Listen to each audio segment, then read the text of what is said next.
Selamat siang sahabat, kembali dalam Breaking News Update COVID-19 dalam program Jatim News Today yang disiarkan di Radio Asosiasi Lembaga Penyiaran Publik Lokal Jawa Timur, serentak disiarkan di Radio Suara Sidoarjo, Persada Kabupaten Blitar, Prada Suara Tuban, Ralita Pamekasan, Mahardika Kota Blitar, Ersal Nganjuk, Suara Gresik, dan Suara Madiun. Rangkuman kabar update penanganan COVID-19 untuk regional Jawa Timur segera sahabat simak dalam Update COVID-19. Update COVID-19. Ya, dan sahabat, pagi atau di siang hari ini kita mengawali untuk update COVID-19 dari Suara Sidoarjo. Ada Billy Patopoy yang mengabarkan bahwa Pemkab Sidoarjo fasilitasi rapid test untuk santri dan guru sebelum kembali ke Pondok Gontor Ponorogo. Billy.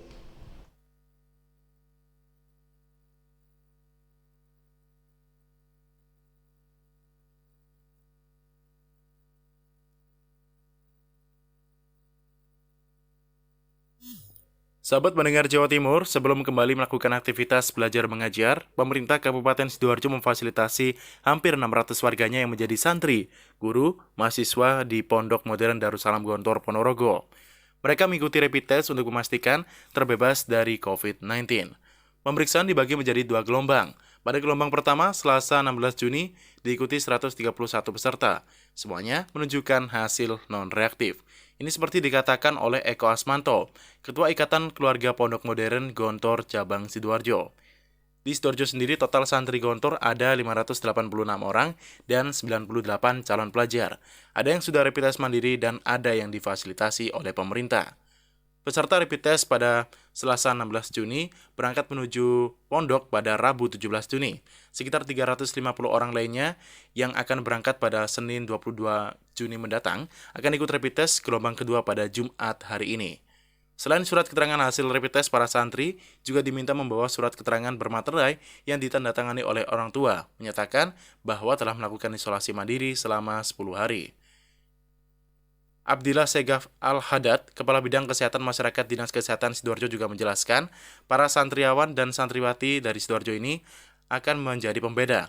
Karena setelah rapid test akan diberi pengetahuan pencegahan COVID-19. Pihaknya juga tidak hanya memfasilitasi santri dari Gontor saja, dan selama ada permintaan lagi dari pondok lain juga akan dilayani. Demikian saya Billy Patopoy melaporkan untuk Jatim News Today. Selanjutnya kita ke Mahardika FM Kota Blitar. Ada Kirana Nisa yang mengabarkan bahwa perekaman EKTP kembali dibuka.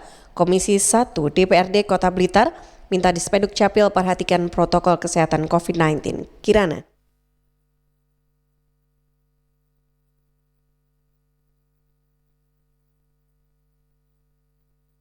Kamis 18 Juni 2020, Komisi 1 DPRD Kota Blitar melakukan kunjungan kerja di Dinas Kependudukan dan Pencatatan Sipil Dispenduk Capil Kota Blitar. Tujuannya untuk meninjau pelayanan dinas setempat di tengah pandemi COVID-19.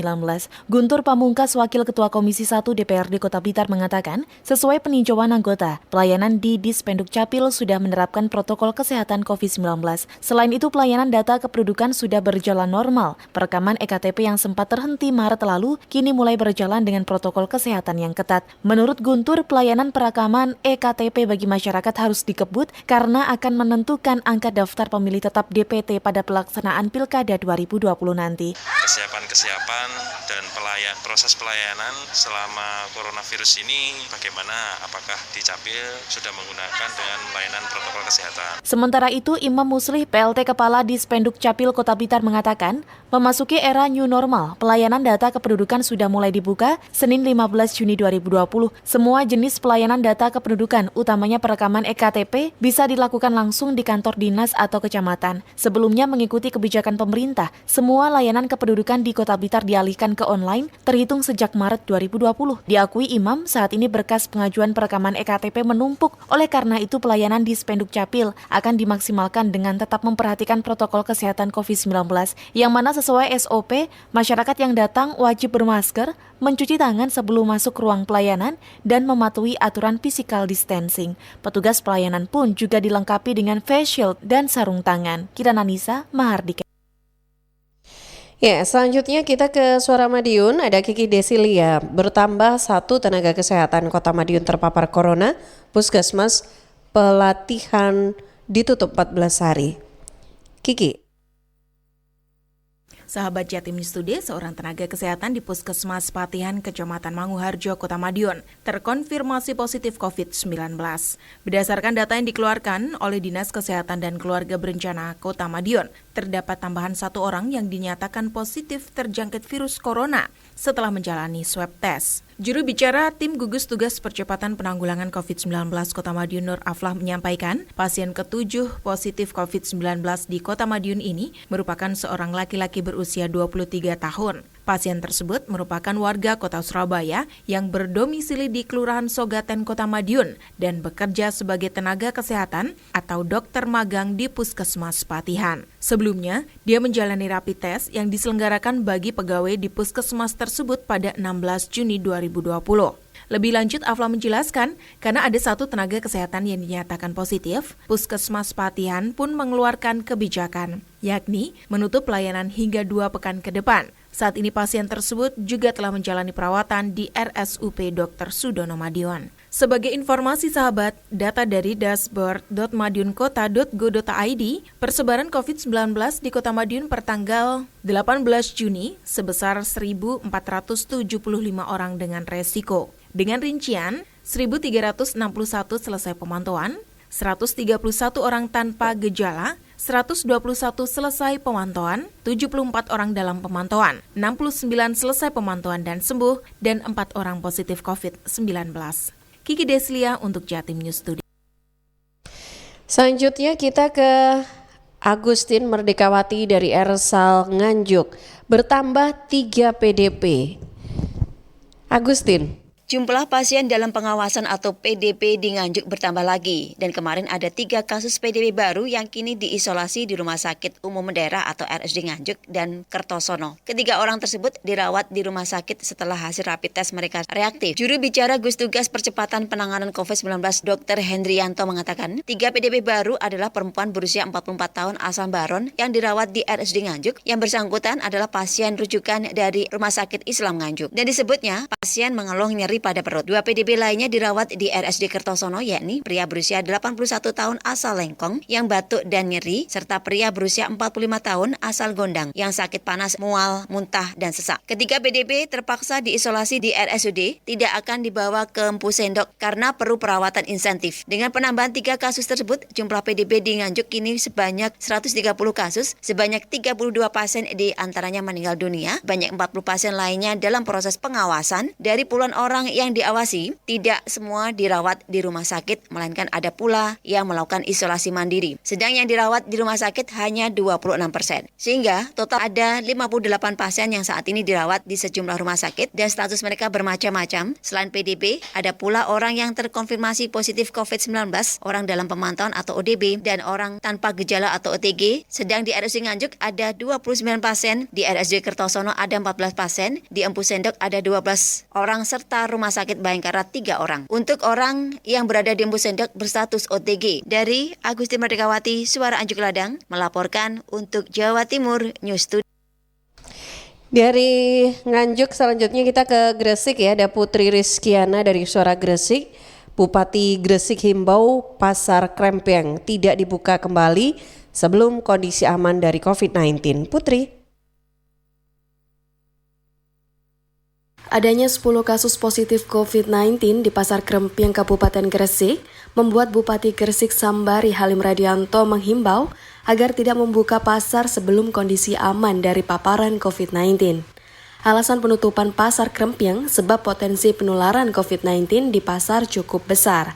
Bupati Sambari Halim Radianto menjelaskan bahwa tidak akan mengizinkan serta-merta membuka kembali Pasar Krempeng, kecuali pedagang yang terkonfirmasi positif COVID-19 telah dinyatakan sembuh serta sudah melengkapi surat keterangan sehat dari dokter.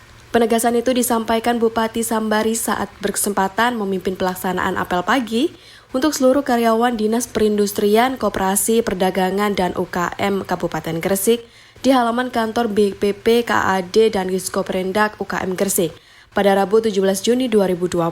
Kepala Disko Perendek UKM Pemkab Gresik Agus Budiono yang bertindak sebagai Komandan Apel mengatakan bahwa jumlah pasar kremping di Kabupaten Gresik sebanyak 140 titik. Kepada Agus Budiono, yang juga membawai bidang perindustrian, perdagangan, dan UKM, Bupati Sambari berpesan agar dalam mengambil kebijakan untuk selalu berkoordinasi dengan beberapa dinas yang ada. Selain memimpin apel untuk karyawan Disko Perindak Pemkab Gresik, sebelumnya Bupati memimpin apel di BPKAD. Bupati Sambari juga mensosialisasikan Peraturan Bupati atau Perbub nomor 22 tahun 2020 tentang pedoman masa transisi menuju tatanan normal baru pada kondisi pandemi COVID-19 di Kabupaten Gresik. Harapan Bupati Gresik kepada peserta apel untuk mensosialisasikan Perbub ke masyarakat, karena new normal bukan berarti bebas sebebas-bebasnya, namun masyarakat yang beraktivitas di wilayah Kabupaten Gresik harus selalu mengenakan masker, hindari kerumunan dengan selalu melaksanakan physical distancing. Putri Rizkiana, Suara Gresik, mengabarkan untuk Jatim News Today. Dari Gresik selanjutnya kita ke Tuban. Ada Hikmah Suroya dari Pradia Suara Tuban. Kampung Tangguh ke-12 diresmikan. Kapolres minta setelahnya harus diberdayakan. Hikmah. Kapolres Tuban AKBP Ruruh Wijaksono mengingatkan kepada seluruh kampung tangguh yang telah diresmikan agar terus memberdayakan apa yang sudah dibangun. Dalam peresmian Kampung Tangguh ke-12 di Desa Montong Sekar, Kecamatan Montong, Kamis 18 Juni 2020, Kapolres mengatakan adanya kampung tangguh di setiap kecamatan diharapkan menjadi contoh bagi kampung lain untuk melakukan hal yang sama. Beliau juga mengingatkan agar seluruh kampung tangguh harus benar-benar proaktif melakukan langkah pencegahan sesuai dengan fungsinya.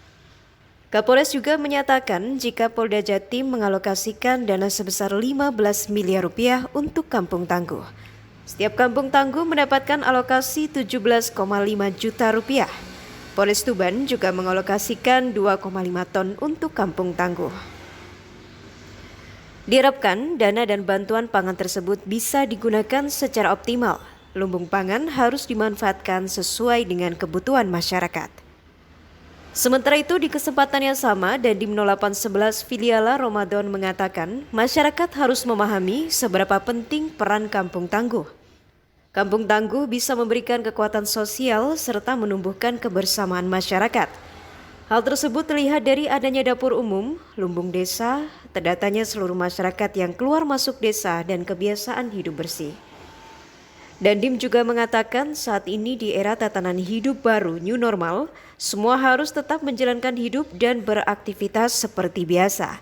Akan tetapi tetap mengutamakan perilaku disiplin protokol kesehatan. Menjaga kebersihan, cuci tangan, menjaga jarak, dan pakai masker harus menjadi kebiasaan baru saat ini yang wajib diterapkan, sehingga semua bisa bekerja dan beraktivitas dengan aman. Dandi mengajak masyarakat untuk menaati aturan dari pemerintah dan bersama-sama menjaga diri serta orang lain dari penyebaran COVID-19. Hikmah Suroya, Pradia Suara Tuban untuk Jatim News Today. Selanjutnya dari Tuban kita bergeser ke Kabupaten Blitar. Ada Ari Kusuma dari Persada FM.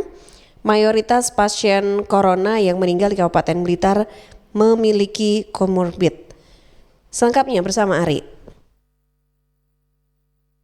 Berdasarkan laporan situasi deteksi dan kewaspadaan COVID-19 di Kabupaten Blitar, hingga kini jumlah kematian pasien dalam pengawasan atau PDP 20 orang, sedangkan pasien terkonfirmasi positif ada 3 orang. Dari jumlah tersebut, hampir 90% pasien mempunyai penyakit penyerta. Pernyataan tersebut dibenarkan oleh juru bicara gugus tugas Percepatan Penanganan COVID-19 di Kabupaten Blitar, Krisnayakti. Ia mengkonfirmasi sebanyak 23 orang yang meninggal karena kasus corona di wilayahnya memiliki komorbid atau penyakit penyerta. Selain itu, juga mayoritas pasiennya telah memasuki usia lanjut atau di atas 50 tahun, sehingga penyakit yang diderita pasien lebih dari satu. Hampir 90% kematian PDP maupun konfirm itu semua komorbid. Sementara itu, Krisna menambahkan mengenai terpaparnya pasien virus corona di Kabupaten Blitar beragam, mulai memiliki riwayat kontak erat dengan saudara datang dari luar kota, melakukan perjalanan luar daerah, hingga keluar masuk ke rumah sakit rujukan. Ari Kusuma, LPPL Radio Persada FM Blitar. Masih dari Persada FM Kabupaten Blitar, selanjutnya kita ke Risma Erina. Kasus positif COVID-19 di Kabupaten Blitar bertambah 3 pasien. Semuanya diketahui tanpa gejala. Risma. Masyarakat di Kabupaten Blitar perlu meningkatkan kewaspadaan diri dengan tetap mematuhi protokol kesehatan. Pasalnya hingga 18 Juni 2020, jumlah pasien dinyatakan positif COVID-19 bertambah 3 orang, sehingga kini total keseluruhan mencapai 17 pasien. Juru bicara gugus tugas percepatan penanganan COVID-19 Kabupaten Blitar, Krisnayekti mengatakan, 3 pasien baru dinyatakan positif virus corona diketahui setelah hasil tes swab mandirinya keluar. Ketiganya pasien yang masuk kategori orang tanpa gejala atau OTG tersebut, diantaranya LD, seorang perempuan berusia 28 tahun, warga desa Pelumbangan, Kecamatan Doko. Kemudian RP, pemuda berusia 23 tahun, warga di Samberu, Kecamatan Wlingi. Terakhir SR, seorang laki-laki berusia 29 tahun, warga desa Pagerwojo, Kecamatan Kesamben. Ketiganya melakukan swab mandiri di rumah sakit yang berbeda untuk keperluan mendapat surat bebas COVID-19. Pihaknya sudah melakukan tracing kepada kontak erat pasien. Hasil tracing sementara ada beberapa keluarga. Program Jatim News Today Anda bisa ikuti kembali setiap Senin sampai Sabtu jam 11.05 waktu Indonesia Barat, yang juga disiarkan serentak di Radio Asosiasi Lembaga Penyiaran Publik Lokal Jawa Timur. Disiarkan di Suara Sidoarjo, Persada Kabupaten Blitar, Pradia Suara Tuban, Ralita Pamekasan, Mahardika Kota Blitar, Ersal Nganjuk, Suara Gresik, dan Suara Madiun. Saya Tika Amsar, selamat siang. Perkembangan penanganan COVID-19 untuk wilayah regional Jawa Timur sudah sahabat simak dalam update COVID-19. Update COVID-19 bisa sahabat simak Senin sampai Sabtu jam 11 siang. Persembahan dari Asosiasi Lembaga Penyiaran Publik Lokal Jawa Timur.